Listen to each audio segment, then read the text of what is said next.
Прокуратура наградила журналистов республиканских средств массовой информации благодарственными письмами.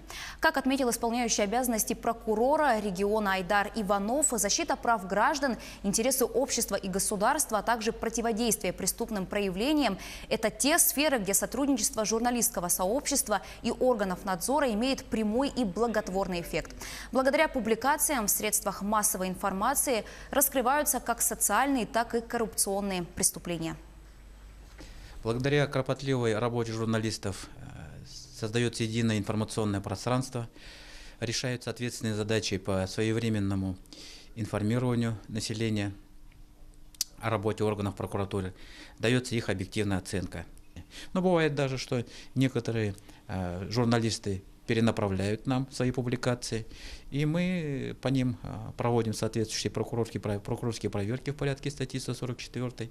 Поэтому мы в этом направлении, как говорится, наиболее полную информацию бывает получаем и от средств массовой информации республики.